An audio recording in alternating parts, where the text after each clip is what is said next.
Okay, and maybe for people specifically on this one, the SME instrument, I'll put it on the slide as a sort of disclaimer. This is the hardest instrument to get in the, let's say, European funding range. I think the success rate last time was about 3%. Well, there was some ineligible proposals there, but I think if you count it in the best way possible, it did not get higher as 6% success rate, which is extremely low. So now the question is, should we do it? I think you should either do it because you really are good. You really good, and your idea is very innovative and breakthrough, and you're a very good writer, you're very passionate about this, and you want to dedicate the time to it. Or you do it because you have to write a business investment plan anyway, and this instrument really helps you to make that plan more concrete. So then don't just do it for just this instrument, but do it because you have multiple ways to go with the text and with the plan that you're building. So this one is definitely not something for, you know, to just do on a Saturday evening at home. And even for me, this is a hard instrument, and most of the times people fail because their technology and their ideas are not yet ready enough to go for it. But here it comes. So top class, innovators, entrepreneurs, and small companies and it gives, the instrument gives you funding opportunities and acceleration services. And acceleration services is coaching, for example, from the Commission, or is access to money, to loans from the European Commission. You have to have this, so we have to have groundbreaking innovative ideas. Of course, main focus on market creating innovations, and then on new markets to generate jobs, growth, and higher standards of living.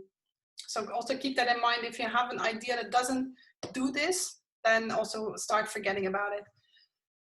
Not necessarily if you now have an idea which is a novel material that you can use for maybe making new braking discs for your new car. Well, that could still be fitting in this one, because then again you can say the standard, higher standard of living is less accidents on the road, safer cars, yeah, things like this. So that standard of living does not necessarily have to be a better sofa to lie in. At the moment, the instrument also has changed a lot in the last 5 years. There was a phase 1, phase 2. Phase 1 doesn't exist, so I did not want to cover it today. So there is only what is called phase 2, which is to develop the business concept further into a market-ready product, service, or process. And the duration of a project in phase 2 is normally 12 to 24 months. Yeah, competition is very tough. So who is it for?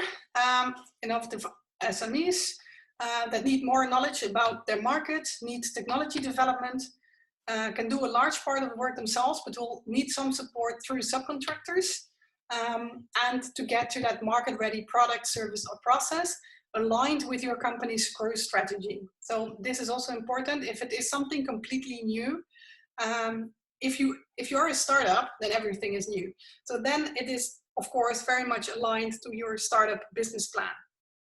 But if I already have a company that is specialized in washing machines, and now I'm gonna make some apps for the health market, well, then there is really a question, how does this match with the company's growth strategy? So that is something you have to consider. Then you rather spin out that idea into a startup and then ask for this funding instrument. You get money for product development or the service, for trials, prototyping, validation, demonstration, and testing in real-world conditions and market replication. You can do some not real-world conditions like lab conditions, but in the end, you have to then show this is necessary, for example, for safety reasons, before I go to the real-world conditions. But they do want you to already have done some pre-testing in lab before you get to this stage. That's why the technology readiness level is 5 to 6, which is basically that you have already validated or demonstrated that your product or service works or process works in lab conditions. If you want to ask for the grant, so that is where I'm mostly focused on, you get funding only up until TRL 8. That means up until you have demonstrated your technology in the in the real, more or less in the real world. So that is kind of far. But if you go beyond that, so like if you really want to launch into market, etc., or if you want to do a pre-launch, things like this, then if it's too close to the market, then you can only get equity participation as long as the proposal remains non-bankable. Or you can get a loan. So grant-only support, if you need that last push before the scaling up phase. With 70% funding for eligible cost between $500,000 and $2.5 million. Again, the same rules as for the fast track to innovation. And you can get blended finance with grant component limited to $2.5 million. But then you can go up to the equity component of up to $15 million. One thing that is important also to realize is that if you want to go into production, like real manufacturing, that definitely falls within that equity component. How to apply, like in the fast track to innovation, because it is also under the Horizon 2020 scheme, you have to get a participant identification code, fill out the admin forms, and start filling out the Part B template. So this is the Word document again that you have to upload as a PDF. And then in equal shares, the excellence, the impact, and implementation is being rated, where the excellence, of course, has this high risk, high potential, the steps to go to the market, the description of the current stage of development has to be realistic. So don't brag, don't skip steps. If you haven't tested something, be honest about it. You have to understand risks, but also opportunities. You have to have a good idea of the technological, practical, and economic feasibility of your innovation, and you have to describe that. And the goals has to be very consistent with your activities and also with the expected impact. So that is also something that's weighed quite heavily here. Impact has to do a lot with the market, whether that's the market size, your analysis of the market and growth rate. So it's not necessarily that if you predict a high growth rate, you have more chances. It's more about how well is your analysis done and how believable do the reviewers think it is.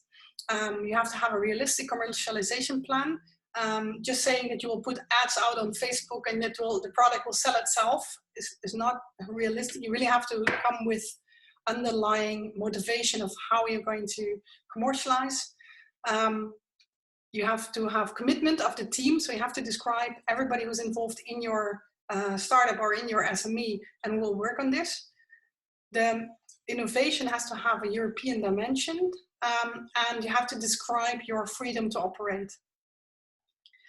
On the implementation side, it has to be clear that the applicant is deemed non-bankable by the market. You have to have experience, again, of the team.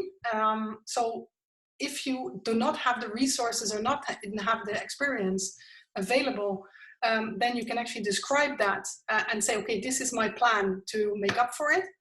And you have to have a realistic time frame and description of how you're going to reach all the activities.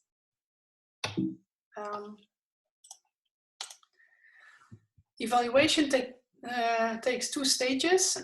You do first, you go through a remote evaluation with experts that are being called in by the European Commission.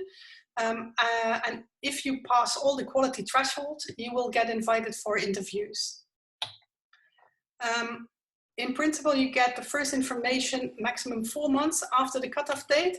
And again, they want to have the grants agreement signed within 6 months after the cutoff date. So really, let's say, a quick evaluation process. All projects will get a evaluation summary report. In some cases, for example, if you do not pass the excellent stage, if you do not make it through that threshold, they will not evaluate any further.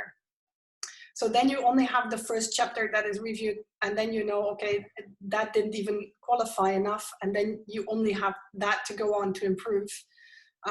If you meet the thresholds on each chapter, you get each chapter, you get the review from the evaluators.